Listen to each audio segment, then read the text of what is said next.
Hello, welcome everyone, and welcome on from Zoom as well. We're here with Mike Ellers, and Heather Carey, and basically it's about really looking at two Connecticut-based founders and how they've navigated what really is, to me, an increasingly competitive landscape in sustainability.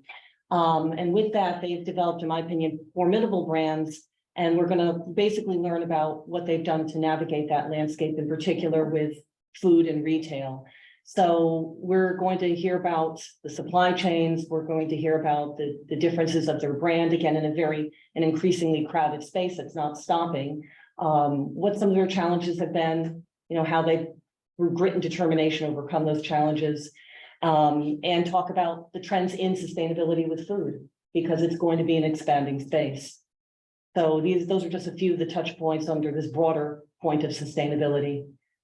And that's pretty much it broadly. So can I just mention, of course, we also have our speakers that are going to be speaking next month. Oh, of course. So, and I know they're going to be leaving afterwards. So I just want to introduce Brad Kerner and Nick Skeetus. Nick is with Curbside Composting and Brad is with the Eco Evolution Marketplace.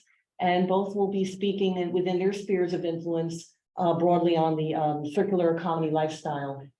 And so they'll be talking about both their product line, the business of circular economy, such as textiles. There's going to be food waste to fashion. There's going to be the state's goals that in particular Nick will talk about. There's a major goal that's going on in 2024, and he'll talk about some of those initiatives and how they impact both citizens and businesses. And so that's pretty much it broadly. And from there, I think we'll take it away with Heather. Nice. Hi, everybody.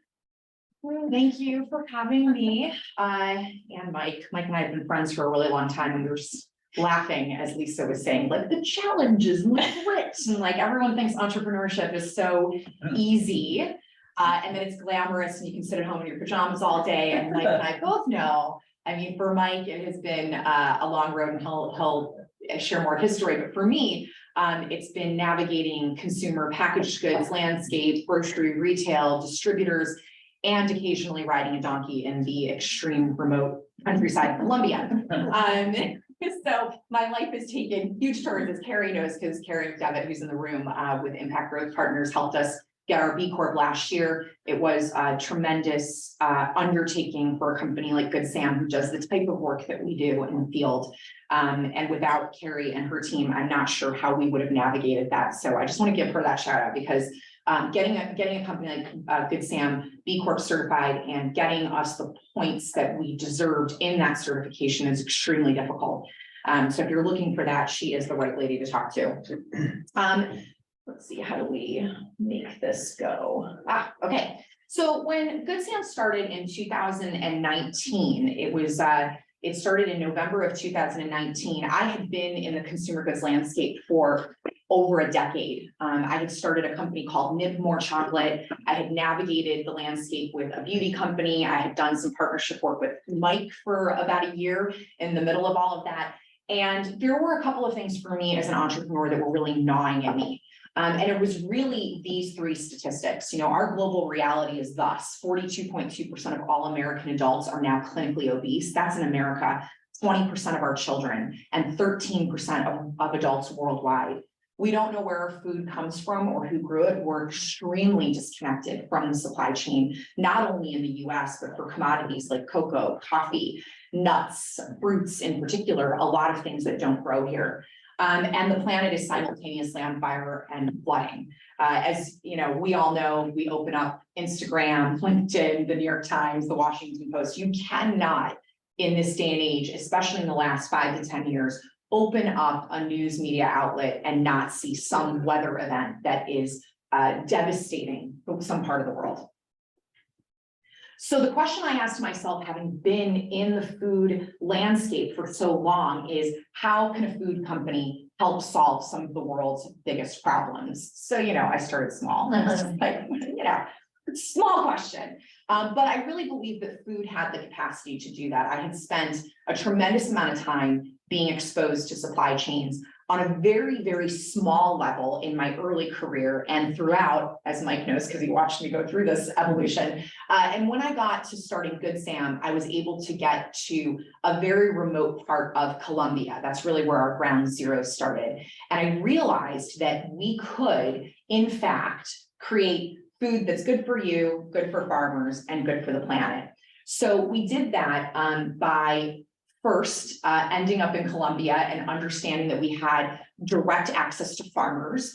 The war in Colombia, a lot of people think of Colombia for two things, coffee and drugs. And that's really it. And we were one of the few foreign groups that was willing to go to the remote countryside and see if we could do business directly with farmers, farm groups, and associations. So we created a direct trade model. We eliminated all of the middlemen from our supply chain, which meant that farmers were going to make more, in some instances up to 2 times more. We were going to put a portion of our revenues back into the community and bypass fair trade. And I can answer questions about why we bypassed fair trade maybe a little bit later on. But we realized that we could end up in commodities, products that I had been marketing my entire career, chocolate, coffee, snacks, all different types of things.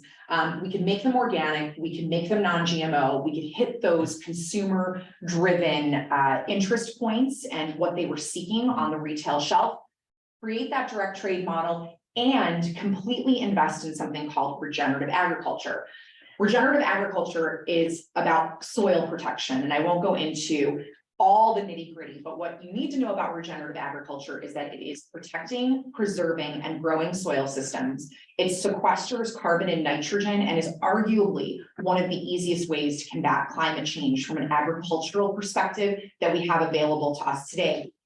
I love Nick and I love his company. I use curbside compost. For us as Americans, just to kind of tie it to him, composting in your home, which does not smell and is not bad in your house, is one of the best things you can do as a consumer.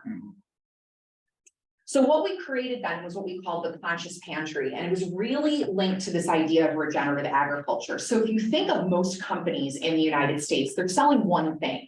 A chocolate company is a chocolate company, a coffee company is a coffee company, a bread company is a bread company. But when we look at regenerative agriculture, we're really looking at ecosystems, and many things grow in these ecosystems. So in the case of our Colombian farmers, they were growing cocoa, coffee, panela, right? Different things that all grow together that there is a market for. So what we decided to do was really take a chance on that regenerative system and take all the commercially viable crop out of those systems. We then translated that to Kenya through purchasing macadamia nuts, avocado oil, mangoes, and now we have an additional coffee supply chain there as well. So every single one of these countries has that circular story, that multiple story. This does a couple of things. It supports that regenerative system that protects, preserves, and grows, that system that sequesters carbon and nitrogen.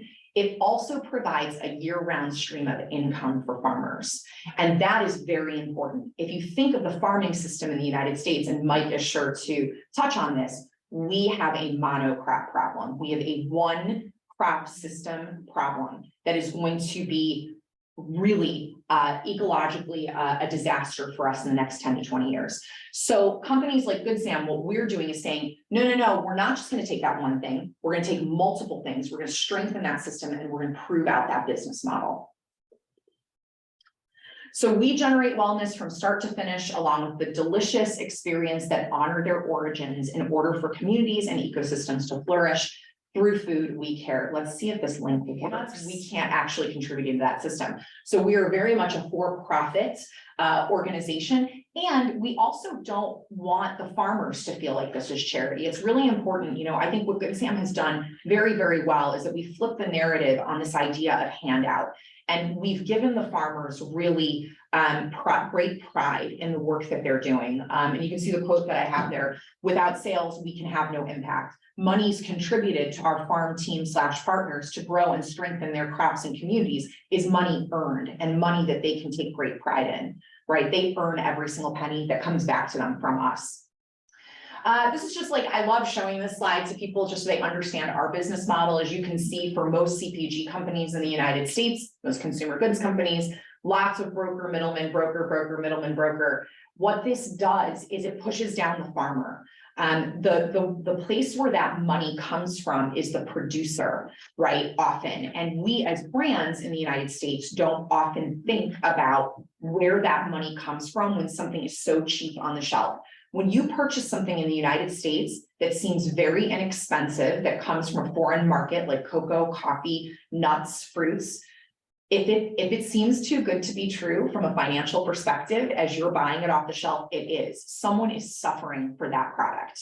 That is just the bottom line. And it's the same thing in the United States as well, right? When you buy meat produced in the United States and that price tag is really, really low, it is not the brand or the grocery retailer that's taking the hit. Maybe in Mike's case it is, because he's doing a lot of the right thing and he is very flexible in that. But when we're talking about major grocery store retailers, they are not sacrificing their margin to make sure that the producer is whole, right? At GoodSAM, we do that. It's a bottom-up approach, full traceability, equitable, transparent, sustainable. Our manufacturing partners, even who we use their existing infrastructure, they are taking a hit. We're all taking equal hits to make sure the farming community is taken care of, but that our brands and our companies are also taken care of. That doesn't mean a tremendous amount of greed. There can actually be a lot of flexibility in that system. So we do all different types of things. I don't need to go into this. I want to make sure I'm really cognizant of time and that we have time for questions. But we use a lot of existing infrastructure. We create demand for multiple crops at grocery retail and within online ecosystems. And our social impact model creates a sense of ownership and a sense of team and belonging. You know, nothing about us is that philanthropic model, and everything is built on a team, from farmer who plants the seed all the way through our company. Execution with everyone participating in the upside success of the business. Some of the things we do on the ground that are really important is that we work directly with those farmers so they can make up to 2 times more income. We invest in infrastructure, power, schools, and sanitary systems. I often like to say these are really unsexy projects because most groups are like, look at what we did. We built a well and let's take 1 million pictures. And I'm like, oh, look at the solar panel that we put in. Like, that's awesome. Like, but it's actually what they need, right? So when we look at those things, you know, my team has dug up biohazard bathrooms that maybe an NGO put in that the community couldn't maintain. We do a lot of work fixing things, cleaning up things, making sure that the community can really function on its own and can sustain itself in order to grow their business, because farm communities are business communities, right? We also offer technical support for crops and processes for farmers. That technical support as they grow is extremely important. We want to make sure that we're maximizing in those regenerative systems and that they're able to keep up with the demand. Social programs for community morale and trust, and then loans and microloans. We've done a lot of work in all of these areas to date. We create shared value through a unified team and all of our partners. Again, like I said, we maximize and transform existing agricultural and manufacturing infrastructure for food security, not only for the end consumer, but also for the community that starts. And our partnership network is huge. This is supposed to roll, but there's a lot of different partners. So we've got Thrive Market, you know, all the way down to Sprouts, our investors, William Hood and Company. And there's just a huge network of partners here that are involved in getting this off the ground. If you're not 100% bought into this model, as you can imagine, you can't kind of hang with us, because there is a lot of maneuvering and negotiation in this model in order to make sure that it is fully circular, that it survives, and it's growing. So we like to think about our goals as a company as our 2044 goals. 44 is sort of a magical number at GoodSAM. It's a number that follows us around, which is why it's 2044. We call it United by Purpose. Our 5-year investment goals are really centered around these issues: infrastructure, roads, accessibility, and internet, central buying stations to streamline operations and quality for our farming teams, continued and more advanced technical support for regenerative and agroforestry system expansion, and crop diversification. One of our biggest concerns at GoodSAM for the next 10 to 20 years is climate migration, and the fact that many farmers and farming communities will either have to completely change the crops that they are growing on the ground based on climate and increasing temperatures, And the fact that some communities will be completely wiped out, and where will we transplant them in order to capitalize on their knowledge and wisdom as a global community. We have to remember that in the 1960s, one farmer fed about 25 people worldwide. And now one farmer in the world feeds over 250 people worldwide. That is a vast, vast difference. And food, in my opinion, and I think probably Mike would agree with me, is one of the most volatile and most volatile and what's the word I'm looking for? It's like one of the most, I mean, it's really like the place we're exposed there as a country. Vulnerable. There's a vulnerable, thank you. It is one of the most vulnerable places that we have as a nation and a country. And we have to start thinking about how we're going to deal with that. You know, in 25 years time, cocoa is going to probably be able to grow in Georgia. Yeah. So no one in the United States knows how to farm cocoa. So how are we going to get the right people there farming those things as crops move around and as ecosystems change, as they will? We've slowed down climate change a lot, but we're never going to escape climate change. It is going to happen. And that's just a little bit about us. So that's a little bit of the past, the present, and the future. And I'm happy to answer questions from you all. I just have one comment. This is actually nothing to do with this, but just, did anybody park in a non-Haven spot downstairs because their car might get towed? Did anybody park underneath? I do not. No. Underneath. Did you park Underneath? in a Haven spot? I parked over there. I parked outside. Yes, they're about to move it. So Wait, sorry. park on the car. Yeah, just under the garage. In the lot. I parked down there, but I'm in a Haven spot. Perfect. Okay, we're good. I think I have that. Sorry, and I didn't want to take you off Yeah. track, but they're very Yeah. adamant about it. Okay, Yeah. so sorry, back to Okay. that question. That was phenomenal. Yes. How many US employees do you have? We have 6 US employees, and then we have employees in both Kenya and Colombia right now. So where can I find the video, the inspirational GoodSAM video? I couldn't find it on YouTube. It was just released to our internal team, Okay. so I think it's gonna go up next week on YouTube. Okay. Yeah. Kind of says it all. It does say it all, yeah, and we're gonna do those for every product line vertical that we have, so there will be one on coffee, Right. there will be one similar to it on chocolate, all of it, so Yeah. that one just happens to center around macadamia nuts. Yes. Total sales. Total sales. So in 2020, we launched in November of 2020. We did $60,000 of sales on Thrive Market alone. In 2021, our first full year, we did 1.7 million. Last year, we did just shy of 3 million. And this year, we're projected over 6 million. Wow. So moving very fast. That's good. Where do you see any expansion with your product lines? Is there any? Yeah. I mean, don't I have enough? Oh, you It's another growing market. So we're moving into the panela vertical. We wanted to have something that was not in the no added sugar space. We wanted to do something that was tied to the supply chain a little bit better than allulose. So we will have a line of panela bars coming out this year. There will be a coffee expansion in the set. And we are expanding our nut and fruit. So we are looking at a dried mango program that comes out of Kenya. And we have some chocolate innovation as well. Okay. Yeah. Hi, so exciting. Question about packaging. 'Cause Yeah. It's hard to find packaging that protects the food, keeps it fresh, Yeah. but fulfills all the sustainability goals. Yeah, so on our chocolate bars, everything is uncoated paper, which is fully recyclable, Yeah. right? We were able to do that very, very easily. Yeah. Where we have major problems is in pouches, Yeah. because that is how typically things are marketed in the US. Yeah. We have some really great German partners who are way far ahead of us on this, that we're looking at some substrates that could be home compostable, which is really important, or that could be dropped off to somebody like Nick at curbside compost, and he's not gonna look at it like, oh my God, what do I do with this? Yeah. Unfortunately, in the United States, we don't have a lot of avenues for that. Yeah. Most of the innovation that's being done is being done in foreign markets, Yeah. particularly in Germany. They're way, way, way ahead of us. So we're looking to our German partners to guide us, Yeah. and to make sure that those options that are called home compostable are actually home compostable. Because, you know, a lot of the compostable options that we have in the United States right now are only compostable in commercial facilities. Well, I don't know, Nick can answer this better than me, but I think there's like 3 of them in the whole US.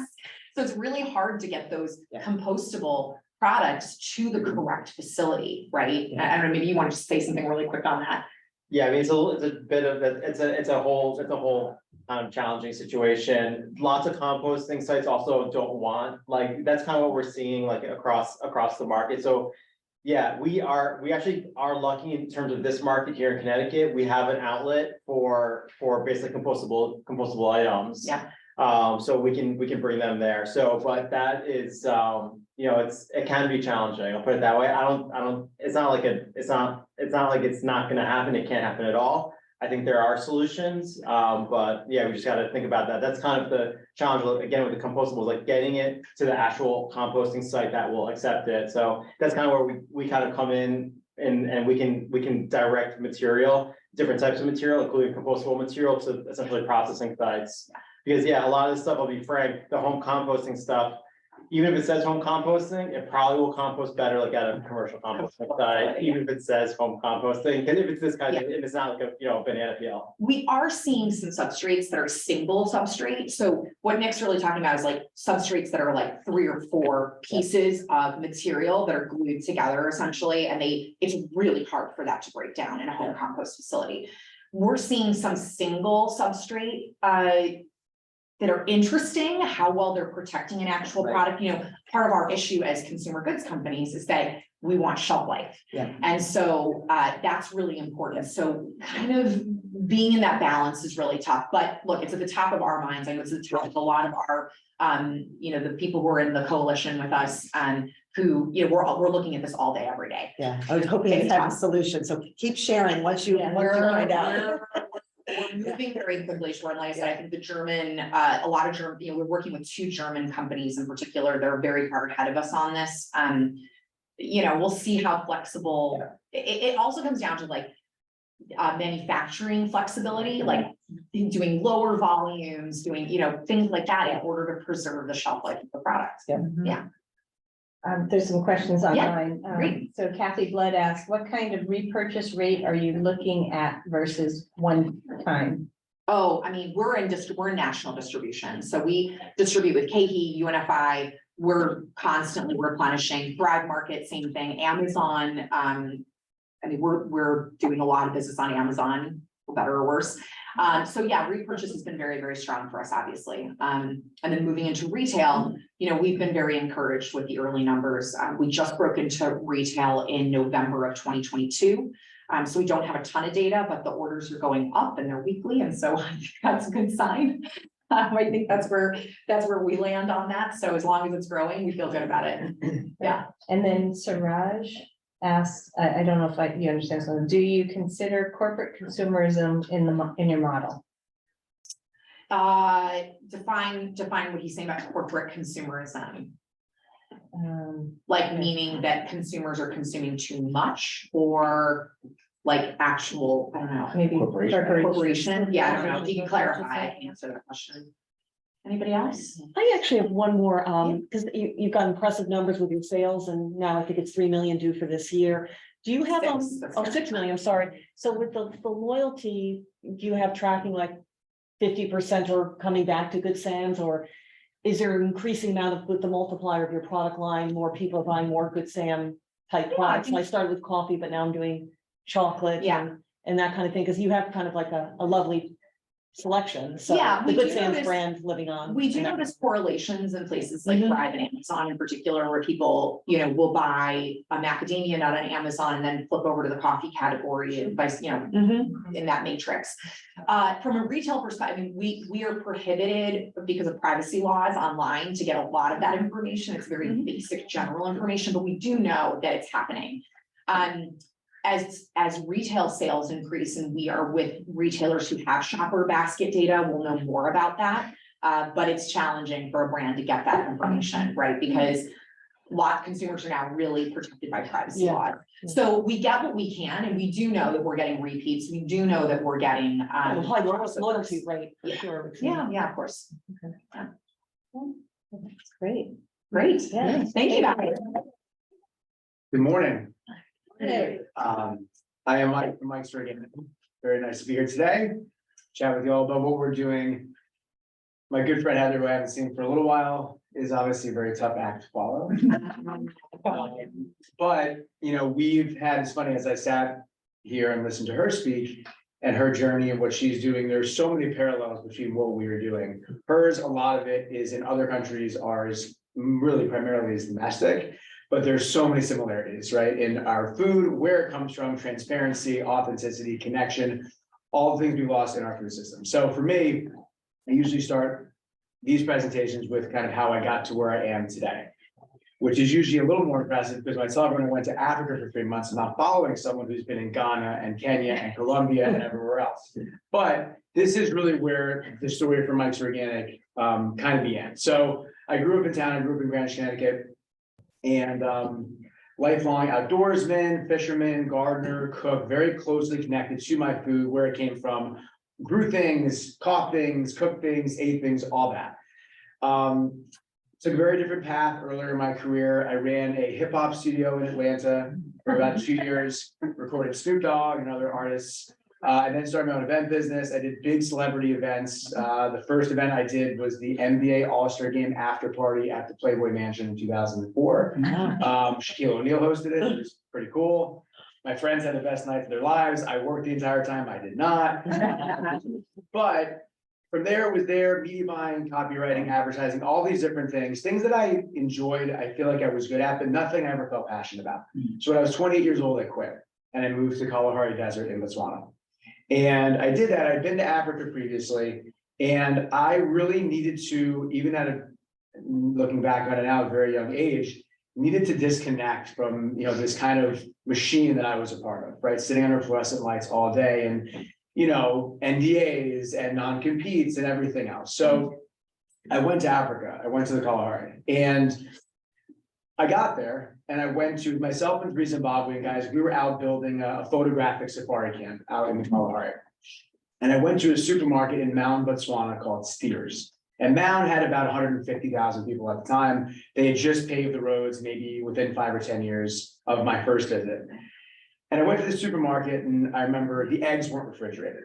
And the tomatoes were this big, and when you sliced them, there was juice all over the plate. And I stood in this supermarket in Africa and thought to myself, all the food looks better here than at home, right? And this was in 2008. So this is before you couldn't buy organic produce at Stop and Shop in 2008, right? So I remember standing there and thinking to myself, how, you know, like kind of typical arrogant American, we're the best at everything. I remember standing there looking at the food and thinking to myself, I don't think we are with food. So I went into the bush. During my stay, I got charged by, not this leopard, but charged by a leopard, almost got bitten by a cobra, was in a plane that lost an engine, and I fought about a 2,000-acre brush fire while I was there. And myself and Langton, Colin, Robert, the guys I was living with, I had to hunt for all of our food. And it was this very transformative experience. I cooked every day. I worked outside 12, 14 hours a day. I was in the best shape of my life. I came home. This is the sunset of my last day in Africa. And I was, you know, from where I had left in terms of my state of mind, in terms of really not knowing what I wanted to do or where I wanted to go, I realized I needed and wanted to do something in food, right? So when I came home, I first worked at a farm called Stone Barns, where Blue Hill Restaurant is. I worked for Jack Algier, the head farmer. Jack is still there. He's still a friend. And I started learning about our food system, sustainable agriculture in the Northeast, right? Like, why was that tomato in Africa different than the tomato I saw at even Whole Foods, right? So I started learning about our food, and I remember it was one morning in March, and maybe it was February, and I was pruning apple trees. And like, I would just show up there, right? Like, I was a volunteer twice a week. If it was raining, I'm showing up in my rain gear. Like, why are you here? I'm like, it's Tuesday, it's time to work. And I would go and do anything they asked me to do. I remember pruning these apple trees. I'm climbing up in these trees, I'm pruning them all. I brought my lunch, I'm sitting under the apple tree, looking at all these amazing young farmers and thinking to myself, I need to start a business that directly connects small local farmers and consumers, because that didn't exist when I started Mike's in 2009. I was one of the first people in America to start a farm to home delivery service. So going directly to the people growing your food, just like Heather's doing, and saying, hey, like, what do you have? And this was like, you couldn't buy these things in the supermarket. Like, heirloom tomatoes were a thing, but not like they are now. And by the way, just like point of information, when you hear the word heirloom as it relates to a fruit or a vegetable, because that's what it would be. Heirloom means 100 years unchanged. 3 generations. So that yellow Brandywine tomato. That was a great segue. Oh, when can I skip? Help me. There, I got it. So that yellow Brandywine tomato, thank you, sorry. You're wonderful, man. So the yellow Brandywine tomato you would see in the middle of this, right? Like that tomato has been around for 100 years. It's not been crossed, not been modified, nothing. When you hear the word heritage breed as it relates to an animal, that is the same thing as heirloom for fruit or vegetable. So a Yorkshire pig or a belted Galloway cow, those are heritage breeds. They've been around for 100 years. There's a lot of importance in those things, by the way, because it gives you real full transparency as to you have an unchanged thing, fruit or vegetable or meat. Anyhow, so I'm working at Stone Barns, I prune this apple tree and I sit under it and I have my lunch and I think to myself, I want to start this business. So I literally started Mike's Organic out of my mom and dad's house in backcountry Greenwich with my Nissan Pathfinder, doing 9 deliveries a week the first week I was in business, having no idea whether or not this would ever become a viable business, let alone a business that could grow to where it has now. So that was kind of like the backstory on how it started. And then I did everything myself. I drove to every farm. I met every farmer. I picked up the food. I brought it back to the house. I packed it. I delivered it. I swept the floors. I dealt with customers. I did it all for the first almost 3 years. And, you know, as an entrepreneur, I know some of you in the room are, and it's funny, I did a talk at school a couple weeks ago at Greenwich Country School, which is where I went when I was younger. It was an entrepreneurship class for like high school kids. I'm sitting there talking to these kids, and it's 15, 16, 17-year-old kids. And trying to impress upon them, you know, because they're at such a different stage of their life, right? Like everything's in front of them. And they could be a senator, they could be a doctor, they could be a lawyer, they could be an actor, they could be anything at that point. And I remember saying to them, you know, and it was really nice, but one of the messages was, if you're not willing to throw every cell of your body into what you are doing, it will not and cannot work. And really that's anything in life, by the way, but specifically with having your own business, right? So when I started, that's really what it was. It still is, obviously, but that's really what it was. It was me. And, you know, it grew to this amazing point. I'm gonna show you a couple of really great pictures. So what is Mike's Organic, right? Like what was it actually? It was this direct connection to the farm. So fruits and vegetables, meat, dairy, that was mostly what we started with. And that was all food grown or raised within 60 miles of Greenwich. All right, so this was hyper local. These are 2 goats, a farm called Sprout Creek Farm up in Poughkeepsie. It's one of my favorite pictures I've ever taken in my business, just because of how pure it is. You know, look at how happy that nanny is, and look at the grass in her mouth. In other words, this is the type of food system, just like Heather's doing, right? In terms of the people that are growing it the right way and making sure you're respecting the system and the people. Right, because at the end of the day, and she alluded to this really well, all this is a collection of people. People that are doing such incredibly difficult and challenging work to put a good product on your plate, right? Which is very different than the food system we've created, which I'll show you a couple pictures of. These are some eggs at Carl Family Farm, Grace and Francesca, lovely. And this is how we're growing our food, really. The majority of vast 90%, 95, 98% of our food in America. So that's a feedlot down in Texas. And what you have here is 70, there's just 2 slides on this. I just wanted to show you, like, if you go back and look at this compared to this really shows you the stark difference. And this, again, was another thing that Heather had mentioned with, you know, like how we grow meat in this country, right? So this is a feedlot in Texas. This is 70,000 cows on 700 acres. All right. It's an environmental disaster. It is. You will see there is not one blade of grass or scrap of shade on that entire piece of land. And these cows are being fed, you know, of course, not, you know, GMO corn and soy and all those different things, which cows are not really intended to eat to begin with. And it connects back to another thing Heather was saying. I say this to a lot of people, like, we do this crazy thing in America, right? We go into a grocery store and we see a pound of ground beef for $1.99. And we say, that's a great deal. If you went to a Mercedes dealership and saw a car for $1,000, your first question would be, what's wrong with that car? But we don't do that with food, right? So $200 more on a pair of shoes, no problem. $2 more for a dozen eggs, that's ridiculous, right? And the thing that's so unsettling about that is that this is the fuel we put into our bodies, into our children's bodies. into our pets' bodies, whatever it might be, right? So when you look at the system we've created, and it's so great to be here today and with Heather too, because there are people that it is a monolithic system. And you're not swimming upstream, you're swimming up the Ganges, right? And you're trying to get there against this huge current. This is where your chicken and eggs are coming from. By the way, these are cage free. So if you go to the store, by the way, these are also free range. Oh. So if you see free range, forget cage free, if you see free range, these are free range chickens, right? So what you have here, and I'll get into where the business is going, all that good stuff, but you've got about 20 to 30,000 chickens in a barn. There are no lights. Well, pardon me, there are lights. There are no windows. There's no natural light. The smell of this would knock you completely over if you stood within 100, 200 feet of it, or maybe even farther. Chickens naturally eat more at dawn and dusk, instinctively, inherently. So what they do is they keep it at twilight all day long in that barn. The chickens are constantly eating. Two trivia questions. How many chickens do you think we raised and ate in America last year? I can give you multiple choice. I can let you throw out some numbers. What would you prefer? Multiple choice. Multiple choice. Ready? 100 million, 500 million, 2 billion, or 8 billion? 8. 8 billion. It's great. You guys are really good. Most people are like 10 million, 8 billion. Okay, so those are just broilers, meat chickens, right?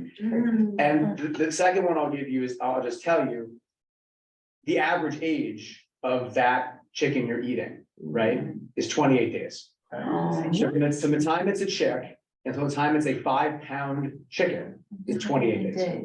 All right, so, and two companies, AvaGen and Cobb, own 99% of all the chicken genetics in America. So every one of those chickens is genetically basically identical. And not just those, across the board. The chicken you get at Popeyes, the chicken you get at KFC, the chicken you get somewhere else are the same, right? So what that's done in so many different ways, right, is eroded our food system, okay? So that's why I started Mike's Organic. And where we're at now with the brand and the business is this. I've been in business for 13 years. Over the first 10, it was really just a home delivery service. Us going to the farms, picking up food, bringing it to your house, right? And we do a CSA also, which is like, a pre-arranged box from the farm, et cetera, et cetera. The whole premise of the business is to connect you to those people, right? And to tell their stories, because at the end of the day, that's what this is about, right? It's telling the stories of people who grow, raise, catch, and make your food. So started Mike's Organic in 2009, home delivery service. COVID, our business grew significantly. It's something I've talked about, a number of times, and I've cried a number of times talking about it. I won't today, but being open and doing business in March of 2020 was such an unusual experience. And I have people that have worked with me for a long time, trying to protect them as the business grew by 400% and not hiring any new people.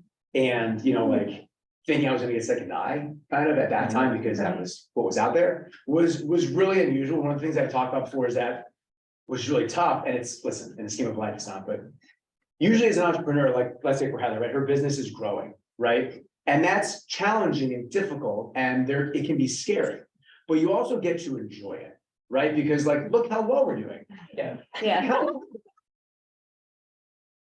Kind of. But there is an optimism that you have, right, about the business. I felt none of that. For one single second, I was working from 3:30 in the morning till about 8 o'clock at night, 6 days a week, and never felt it. So it was unusual. And then we fast forward to this, which is where we're at now. So basically. Well, I just want to say really Yeah, quickly, sure. because you were standing on the steps of my house in 2020. Do you remember this? Mhm. He was delivering something to my house during the pandemic, and he had tears in his eyes, and we both had masks on, and he was like, I just have to keep going. I just have to keep getting people what they need. Yeah. And, I think for all of us as entrepreneurs, you have such a passion and such a drive. I think the team at Mike's, wow, what they went through during the pandemic was pretty exceptional. And I don't think anybody really understands what they went through during the pandemic for the people who they served in Fairfield County. It was exceptional. Yeah, thank you. Yeah. we were doing 750 to 1,000 deliveries a week, with a team of 5 people and maybe 6. And getting people their food within 5 days, to where Fresh Direct was 2 weeks. So it was crazy. So anyways, that all happened. And then we had this opportunity to open this incredible retail location at the busiest intersection in the town of Greenwich in Costco, where a store called patio.com used to be. So what this is all predicated upon is taking that online model, truly being a part of supporting this supply chain, right? Of people that are growing food the right way. And just as Heather is doing, we don't negotiate with farmers, right? So I never have. I got married 8 years ago. I had 25 farmers at my wedding in tuxedos and cocktail gowns. Right? There was my wife is Russian. I'm half Jewish, half Italian. We had Russian, Jews, Italians, farmers. It was a really black tie wedding, right? It was pretty eclectic and cool. But the premise of this is that, just as we were saying, if you're not, well, there's another expression, which is pay the farmer, pay the doctor, but you need to be putting the money into the hands, the pockets of the people doing the hard work, if you want a product that you can feel good about, right? And that's delicious, and that's good for the environment and the local economy and all those things. So we really have built this purpose-driven supply chain, right? We saved, during the pandemic, I had about 35 or 40 farmers tell me that without Mike's Organic, they would have lost their farm. So the model is built around really driving traffic to our online business through this retail, which we're about to open. I've been going through a fundraising construction for the last 15 months, which is like having dual root canals at the same time. Yes, I concur. It's there have been some dark moments. So we have this network of over 200 different small farmers, and this is extended far beyond just local products at this point. I couldn't have carried Heather's products 8 years ago, right? So what happened and also the industry changed, right? You can buy organic Oreos at Whole Foods, right? So what happened for us was that we still work with many, many small local farmers. We work with small farmers now really all over the country. So we get, and makers, we get an unbelievable pecan butter from Nevada. And these ridiculous, I have tangerines right now that I'll tell you really quick my story.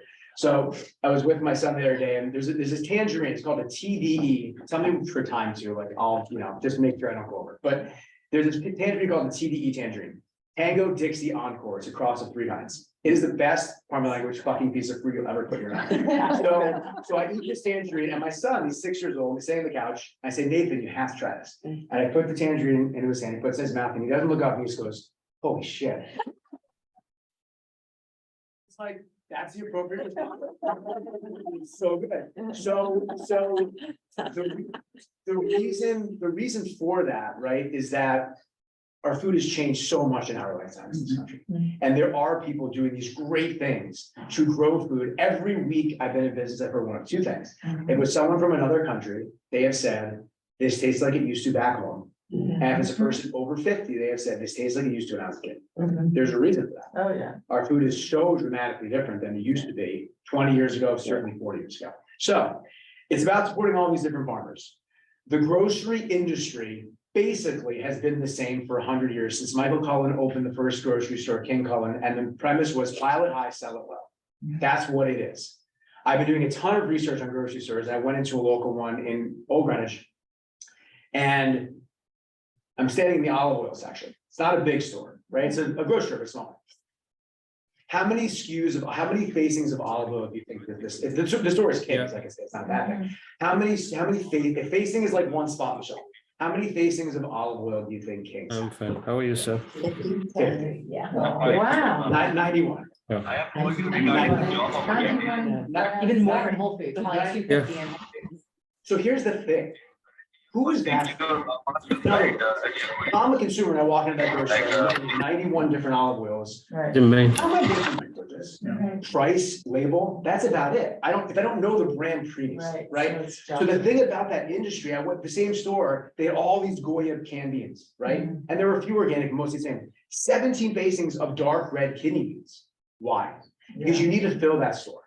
And that's the industry we've created, which is enormously wasteful. Grocery, I mean, 30% of all, bread accounts for 30% of the waste, I believe, in food in the country, right? So you have half of the produce gets thrown away. If a green bean is not a certain length, width, and color for a grocery store, they reject it. What does that promote? Yes, wrap it up. Oh, yeah, we have 5 minutes. Okay, cool. So really quick, where we're at with the business is this. We're building this retail location. We've raised $5 million from private investors.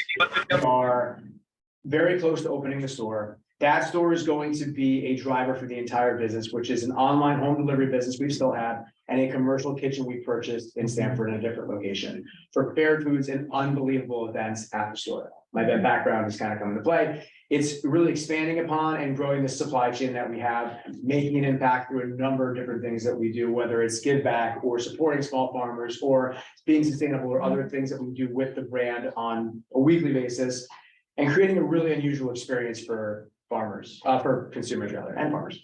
The 3 C's, creation, connection, convenience.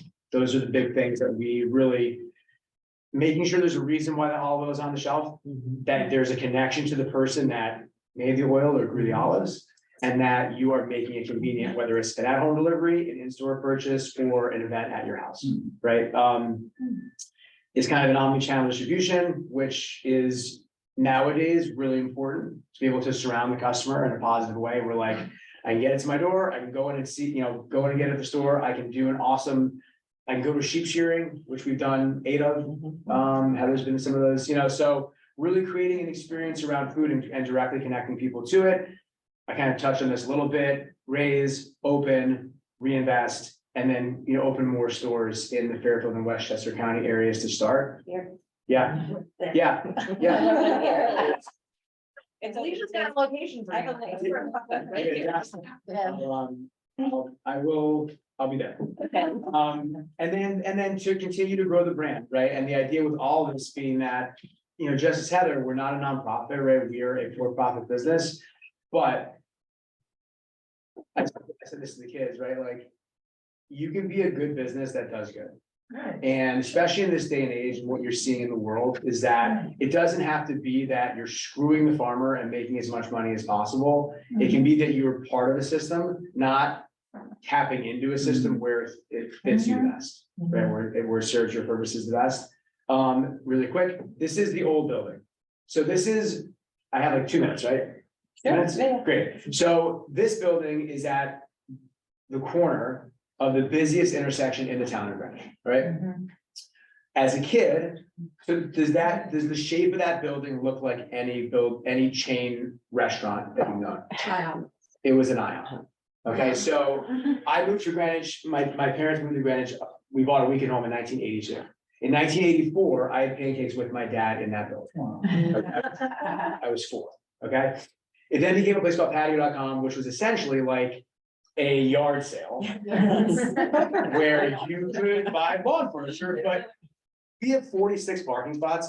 Patio.com had 6. Because it was covered in lawn furniture at the busiest intersection in town. This is what the building used to look like. This is what the building looks like. So it is, it's been an enormous undertaking, and I've learned a lot about life. But you keep pushing, and when you go through those hard times, whether it's as a human or an entrepreneur, brick walls are not there to stop you, they're there to show you how to get around. And I've hit plenty of those, and I'm still hitting them, quite frankly. But getting there is the journey. So I won't take any more time. If you have any questions, I'm happy to answer them. We have to support models like this in grocery as consumers because the system is going to break. Farmers, with there being so much access to the outside world, even for farmers in third world countries, and certainly farmers here, and most farmers, the majority now, I think it's 95% of all farmers now today in the US do not own their land. They're going into debt in order to continue their farming legacy. If we're not willing to pay them more, we will continue to lose farmers and will be forced into Frankenfood in the future.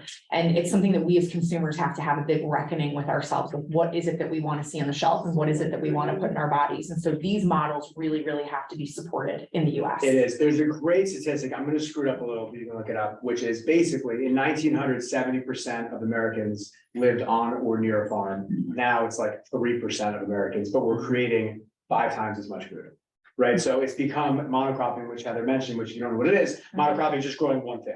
So when you go out to the Midwest, you see 20,000 acres of soy, right? In the most fertile land in the country. The problem with monocropping is when you, well, there's a lot of problems, but one of the main ones is that when you're growing one crop, it's so easily available to pests. And when they get in there, your entire crop, have you seen what's happening with bird flu right now, and the avian flu in America? They're killing, I think they killed 50 or 60 or 70 million chickens. Why egg prices have gone up, ours have stayed the same, by the way, because we don't get commodity eggs, but the entire system is so fragile. COVID exposed it. When you saw one meat plant in the Midwest close and there was no pork for the country, Right. right? Like the volume, those places are processing 2,000 pigs a day. Like the scope and scale of it is staggering. So supporting, whether it's brands like Heather's, ours, or others, right? It is really, every time you buy food, you vote. You vote for a system. And if you vote for 99-cent chicken cutlets, you will get them. And that's fine. And by the way, you should do whatever works for you. What I say to everyone is attain as much information as you can and then do whatever works for you financially, morally, convenience wise. It is a choice, right? I will go out and eat a hamburger and drink a beer, right? By the way, hamburger really quick. Last one, sorry. At a grocery store. If you buy a pound of ground beef at a grocery store, like just in the packaging, from how many cows do you think that meat is from? This is the worst statistic ever. I can't believe you shared one. I want to know. How many? 100? Who said 1,000? You're right. It's 1,000. 1,000. From all over the world, by the way. And that's why you're so much more likely to get sick from a hamburger than a steak. Yeah. Because what's happening is in these giant processes, like, they're chucking all this meat. Right? So it's really hard, like, it's really hard to understand, it's hard to accept these truths. I can tell you what about salmon too, I won't, but like, it's hard to accept these things, but it also, guys, it's what we're eating. It's what you're eating. If you go out to a restaurant, 99% of the time, more, that is what you're getting. And it's not anyone's fault. I'm not saying someone's fault, but like, that's the system. Right. So whether it's Heather going to Colombia to meet the farmer growing the coffee beans or the cocoa, right? Or it's Pete Sepe in Sandy Hook raising his lambs outside on the grass in the sunshine. There are great people doing great things. But if we don't support them, then you're going to have what we currently have, but worse.